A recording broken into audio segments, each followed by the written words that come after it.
contradiction that we're going over today is actually one that I didn't even realize could have been one, because I honestly thought all the scriptures are there across the Gospels that tell that Jesus did tell of his death. Come to find out, John's telling of the life of Jesus, John never mentions in his book that Jesus forewarned them about his death and resurrection. But there's plenty in Matthew, Mark, and Luke where Jesus did tell the disciples of his death and resurrection. So that's the contradiction we're going over today.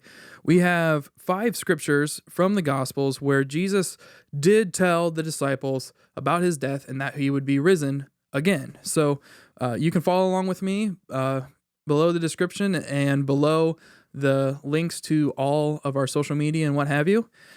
So here we go. Let's go over these scriptures. The first one is in Matthew 26, 1 through 2.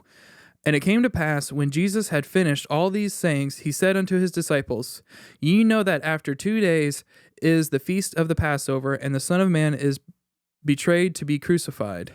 So there he foretells of his death.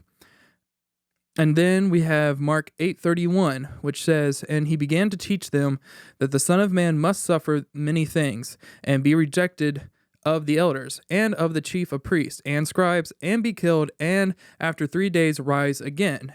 The next scripture is Mark 10:33 through 34, saying, Behold, we go to Jerusalem, and the Son of Man shall be delivered unto the chief priests, and unto the scribes, and they shall condemn him to death, and shall deliver him to the Gentiles. And they shall mock him, and they shall scourge him, and shall spit upon him, and shall kill him. And the 3rd day he shall rise again. And then we have Mark 14:28. But after that I am risen, I will go before you into Galilee. Luke 18:31 through 33 says, Then he took unto them the 12, and said unto them, Behold, we go up to Jerusalem, and all things that are written by the prophets concerning the Son of Man shall be accomplished. For he shall be delivered unto the Gentiles, and shall be mocked, and spitefully entreated, and spitted upon. And they shall scourge him, and put him to death, and on the 3rd day he shall rise again. So we have these 5 scriptures where Jesus tells the disciples that he will be risen again 3 days after his death, and then as well as some scriptures just mentioning his death. So according to the book of John, this completely takes them by surprise. And this is not something that I didn't know. I always grew up with the understanding that the disciples forgot about Jesus rising from the dead, regardless that he told them. That's just something I've always been taught and always understood. I honestly thought in John that it mentions that he told them too. And I just realized from this contradiction that nowhere in John does Jesus tell his disciples of the death and resurrection. The only thing in John we get, and this is the scripture they're using as the contradiction, says in John 29, For as yet they knew not the scripture, that he must rise again from the dead. So that's all we got in John that has anything to do with them having any knowledge prior to Jesus' death and resurrection of the death and resurrection. Because honestly, when I saw this contradiction, I read over these scriptures. I'm like, oh, well, this will be easy. I'm just going to find the scriptures in John where Jesus told of this. I don't know why. I also thought there was somewhere where Mary told the disciples, like, oh, don't you remember? Or Peter or somebody said, oh, don't you remember Jesus said all these things? I did a quick Google search for that scripture and came up with nothing. Maybe it was in the Bible, and maybe I should have dug a little bit more before recording, but I couldn't find anything. This could have been something in a children's story or somewhere. I don't know. But I thought I was going to go a whole nother direction with this episode, and now it's to this, actually focusing on John 29, because where I was going to go with this episode was just as the disciples, may have not been paying attention closely to Jesus, not meditating on the words of Jesus when it came to his resurrection. So that's how people get these contradictions, just because they go by scripture and scripture, comparing scriptures and not comparing the whole book in a whole, not comparing John's whole gospel to Mark's whole gospel, and they're just taking verse by verse. And the only way for this contradiction to work is is if you leave those scriptures in John where Jesus foretells of his death and resurrection out. And then, to my surprise, there is no scriptures in John, as I've already mentioned. So this leads me to a whole nother direction. So when there's not an obvious explanation right off the bat, just by looking over the English translation, I turn to the Greek translation. And that's going to help understand what's going on here. So in the Greek translation and the NASB version and the NIV version do a whole lot better job than the King James version, as we have discovered in past episodes, of translating what is actually said. So now the words are a bit scrambled because translating straight from Greek word from word, the word order is way off, as we've talked about, as we would do in English. So I might stumble a bit, but I'm going to try to put it in an order, the direct translation from Greek, that how we would say it. So verse 9, for they not yet understood the scripture that behooves him to rise out from the dead.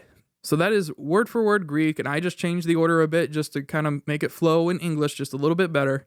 And we get the understanding. And I'll even go ahead and just read what the NIV says. They still did not understand from Scripture that Jesus had to rise from the dead. So that really helps debunk this contradiction. The problem here is the King James version, the King James translation, is kind of the problem here. The King James version says they knew not the Scripture, or they knew not yet the Scripture. About Jesus' death and resurrection. As we know, it was foretold in the Old Testament a lot. This is something that any good Jew who studied his Torah, studied his Old Testament, they would have known this, and as well as the disciples. And as we know in Matthew, Mark, and Luke, Jesus told them time and time again. So if you translate this correctly, it doesn't say that they didn't know the scriptures, it's just they didn't understand the scriptures. It's not even alluding to that they forgot or that they weren't listening to Jesus as we were taught. It more alludes to that they just still didn't understand at all. I know why we talk about that the disciples either forgot or they weren't paying attention. It was because the Bible talks about how they were scared and went into hiding, and because of what the Romans did. Because of the crucifixion of Jesus, they were afraid of what was coming after them. And we always think like, well, if they knew he was going to rise in 3 days, they shouldn't be worried. Well, their mind was what's going to happen to them now. They are the followers of Jesus. Are they going to be coming after them?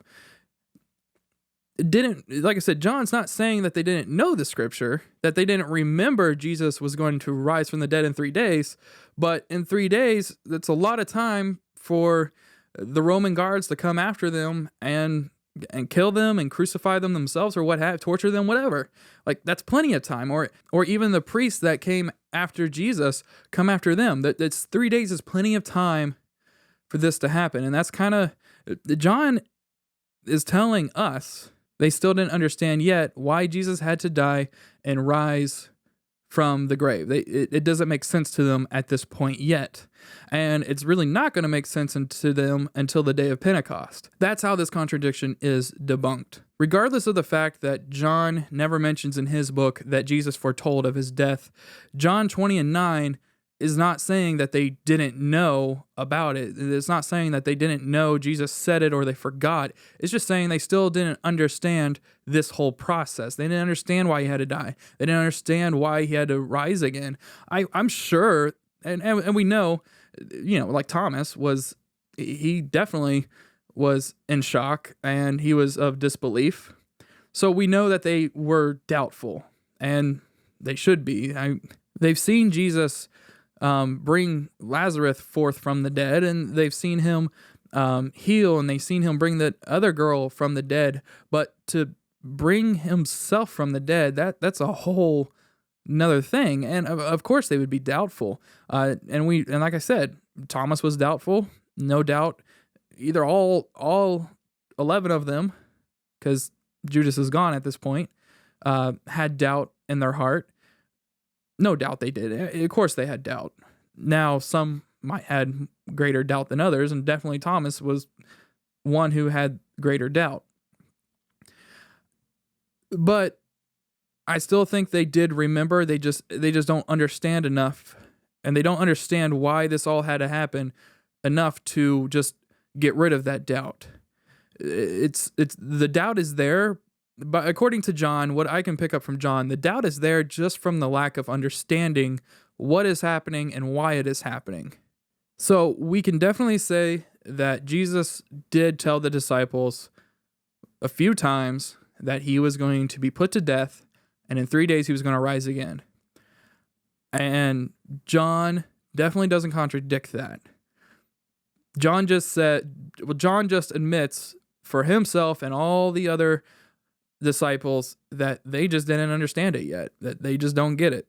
That's all this is. So that's all I have for this episode. A rather short episode. I hope you enjoyed it. If you did and you haven't subscribed yet, please do. Whether you are watching on YouTube or you're listening through a podcast app, that'd be greatly appreciated. Also, if you wouldn't mind leaving a rating and leaving a comment what you think of this show, and if you're on YouTube, give it a thumbs up. Leave a comment to how you feel about this particular episode. And I guess if you don't like it, give me a thumbs down. Be honest. I'd love to know your feedback. And then also be sure to follow us on social media, Facebook, Instagram, and Twitter at Reliable Bible.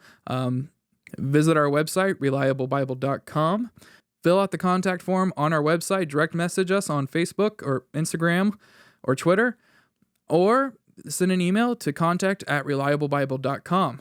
Love to hear what you're thinking about the show. Love to hear any show suggestions that you may have, any questions, any concerns, any corrections. I don't care to sit here and do a whole correction episode if I have to.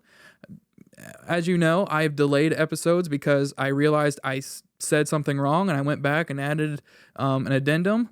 It happens. Sometimes it's not even that I didn't know the actual fact. It's just I got talking, and as my grandmother always told me, my mouth runs faster than my brain sometimes. So that happens. If you help me out, tell me what I got wrong, and I'd love to research it and love to. We want to get the facts right. We want to teach what the Bible is trying to teach. So join me in doing so, please. I invite you to. If you'd like to help support this show, patreon.com/Reliable Bible. And I want to say thank you to those who are supporting through Patreon. It is greatly appreciated. And I greatly appreciate those who are supporting just through your kind words and your ratings and your comments. That's all very supportive. That all helps me keep doing this. It's encouraging, and I appreciate it. I appreciate your prayers, and I'm praying for you as well. Message me some prayer requests. I love to be able to pray for you. I love to know what I could be praying for you. I love to know how I can help you out. So, God bless you. Thank you for listening, and see you next week.